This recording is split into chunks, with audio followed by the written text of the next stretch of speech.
récompenser celui qui fait ces choses.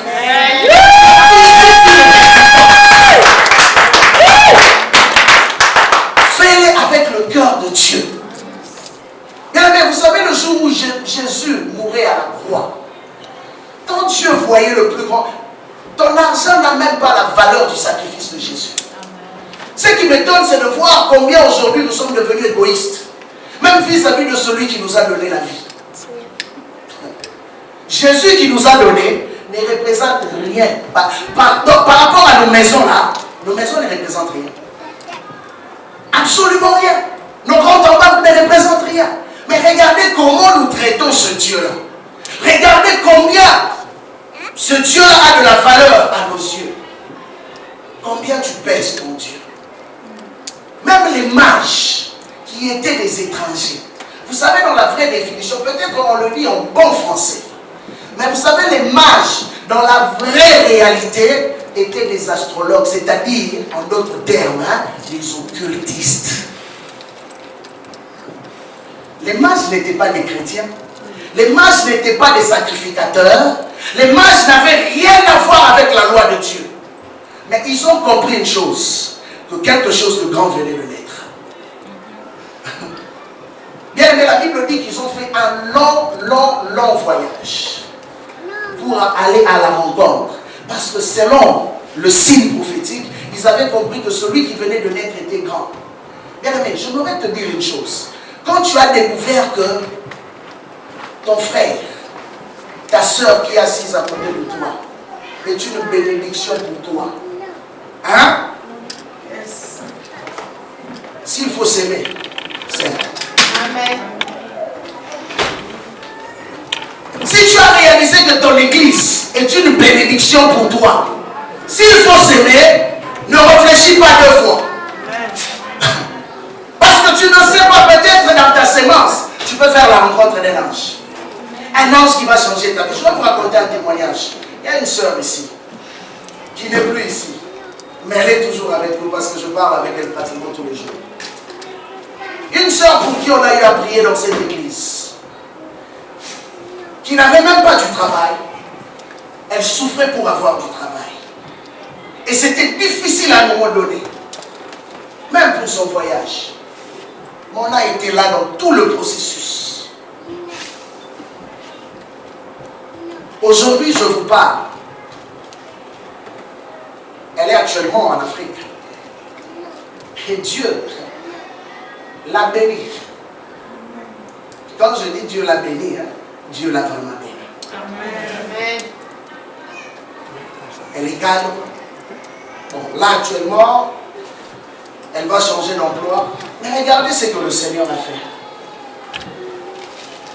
À un moment donné, elle a dit, pasteur, chaque mois j'enverrai ma dîme. Comprenez les choses de Dieu. Mais on ne savait pas qu'aujourd'hui on allait se retrouver avec une situation où elle devait changer d'emploi. Elle a décidé de le faire depuis quelques mois. Et chaque mois elle envoie sa dîme. Et là, il y a quelques temps, elle a commencé à avoir des problèmes à son emploi. Et là, elle m'a appelé. On a commencé à prier avec elle. Et elle se réveille il y a de cela 2 ou 3 semaines. 3 semaines exactement. On lui dit que, ok, tu dois quitter l'emploi. C'est fini pour toi. On ne veut plus avoir affaire avec toi. De directrice, on décide de l'enlever du boulot comme ça. Alors, elle ne connaissait pas les lois. Comme c'est en Afrique, donc, les boss peuvent décider ce qu'ils veulent à n'importe quand et comment. Elle a dit à ses employés, moi je ne quitterai pas comme ça. Vous m'avez fait venir du Canada. Je suis arrivé jusqu'ici. Oh, on est même capable de payer ton billet donc pour rentrer au Canada. Il dit non, je ne rentre pas au Canada. Dieu m'a envoyé ici. Mais je vais vous dire une chose, je ne quitterai pas comme ça. Pour que je quitte, vous devez me payer 12 mois de salaire. 12 mois de salaire à la hauteur de pratiquement 4 000 $ par mois. Comprenez-vous? Faites maintenant le calcul, multipliez x 12. Parce que là-bas, il n'y a pas de taxes. Ici, on nous paye avec les taxes. Là-bas, on ne paye pas avec les taxes. À sa grande surprise, le boss a accepté. Quand elle ressort de là, elle va parler maintenant aux autres employés. Les employés lui diront que tu sais ce qui vient de t'arriver, c'est une première. Parce que jamais dans cette entreprise, on a eu à payer autant d'argent à quelqu'un. Bien aimé, on lui a payé l'argent sans discuter. Vous savez pourquoi? Parce que Dieu avait déjà précédé ses pas. Elle m'a dit, pasteur, j'ai fait le transfert directement au Canada. Je paye toutes les dettes. Les cartes de crédit payées. Donc là, elle est clean. Elle dit, vous savez quoi, en plus de cela, quand j'ai reçu ça, j'ai dit, la première personne à qui j'ai pensé, c'était toi. Amen. Vous comprenez la suite. Amen. Simplement pour vous dire ceci.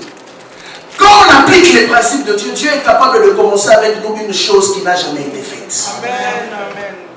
Mais au-delà de l'offrande, Job c'était un entrepreneur, bien-aimé. Vous savez, cet homme arrivait à donner, c'est parce qu'il savait aussi exploiter ce que Dieu lui donnait. C'était pas un paresseux. C'était un homme qui savait travailler la bénédiction de Dieu dans sa vie. Bien-aimé, il est important en cette saison, Église de Dieu que nous sommes, que les chrétiens apprennent à travailler pour produire encore plus de la bénédiction que Dieu nous a donnée. Ce matin, je n'aurai peut-être pas le temps d'entrer dans les profondeurs de ce message. Peut-être je reviendrai dimanche prochain. Mais j'aimerais vous parler d'un homme qui s'appelait Joseph. La Bible dit que de tous les économistes qui existaient en Égypte, même le plus proche du roi, personne n'était capable non seulement de discerner le rêve du roi, mais de donner aussi la solution. Bien aimé, vous savez, nous ne sommes plus dans le temps où les gens doivent dire que ce qui est arrivé, je le savais. Hein? Il y a beaucoup de chrétiens comme ça. Ce qui arrive là, je le savais. Dieu m'avait déjà parlé, mais c'était quoi la solution? Dieu ne nous montre pas seulement les choses, mais Dieu nous donne aussi la solution par rapport à ces choses. On a besoin d'avoir des gens qui peuvent apporter la solution là où il y a un problème. Voilà pourquoi Job était influent. Bien aimé, il n'était pas influent simplement parce qu'il avait l'argent. Vous allez comprendre ça quand vous allez lire le chapitre 2, le chapitre 3. La Bible parle de ses trois amis. Il y avait trois amis qui sont venus vers lui. Mais vous savez comment il leur explique, comment ils décrivent Job? Ils disent que Job, tu as été là pour tout le monde. Quand quelqu'un était dans le besoin, tu étais là. Quand quelqu'un avait besoin de conseils, tu étais là. Quand quelqu'un était fatigué, toi tu étais là pour le relever. Donc Job était un homme polyvalent, qui était capable de répondre aux besoins, aux situations actuelles. Tel est le rôle que Dieu appelle aussi son Église à pouvoir avoir. Voilà pourquoi la Bible dit que le monde entier soupire, attend avec ardent désir la révélation du Fils de Dieu. Bien, mais vous savez une chose qui fait que, au lieu que les gens viennent trouver la solution chez toi, ils vont aller trouver la solution chez Oprah, qui elle-même parle des mariages, mais elle-même n'est pas mariée. J'ai jamais compris cette histoire. Mais c'est la femme la plus populaire dans le média. Comment tu m'expliques ça? Elle t'explique comment tu peux vivre en relation avec un homme, mais elle-même, elle est en concubinage depuis des années. Elle n'arrive pas à se marier. Mais elle a une cote d'écoute impossible. Simplement pour vous dire quoi? C'est le fait que quand les gens n'arrivent plus à trouver des références, des lumières, le diable va contrefaire ces choses en leur présentant ce qui est faux, et eux vont finir par croire que ce qui est faux, c'est ça qui est vrai. C'est là le problème de notre société. Job, c'était un entrepreneur. J'aime toujours dire, et je ne cesserai de le répéter, l'église n'est pas un endroit où tout le monde doit travailler dans un domaine. À l'époque, quand on disait à quelqu'un que Dieu t'a appelé, tout le monde pensait que Dieu t'a appelé veut dire que je deviens prédicateur. je vais à l'école biblique. Je dois devenir pasteur parce que Dieu m'a appelé. L'appel de Dieu n'est pas la pastorale. Non. Je peux te dire, si tu veux la pastorale, je t'invite, viens. Tu vas souffrir avec moi, tu vas. Amen. Non, sérieusement. Parce que les gens voient le côté glorieux. Mais ils ne savent pas. Pendant que tout le monde dort, est-ce que les pasteurs dorment? Hein? Tu ne sais pas. Hein? Pendant que toi tu manges, est-ce que tu sais si moi j'ai mangé? Mais je suis obligé d'être là et en forme. Parce que simplement, c'est pour te dire qu'il y a des réalités que les gens ignorent. C'est pourquoi Pierre, à un moment donné, commençait à se poser la question, il dit, Seigneur, je vois que cette histoire-là d'appel-là devient compliquée. Hein? On va des lieux à lieux. Et nos maisons, on les aura quand? Hein? Dieu va te bénir, mais ça viendra quand? Moi, là, surtout, je suis le plus vieux, je commence à vieillir. Même les cheveux dans la tête, il n'y en a plus. C'est quoi ma situation? Mais ben, regardez la réponse de Jésus. Jésus ne lui dit pas maintenant, demain, après-demain. Il lui dit celui qui aura tout abandonné. Hein? Pour moi. Donc le problème, c'est quoi? Tu veux suivre Jésus? Tu veux répondre à l'appel, commence par abandonner.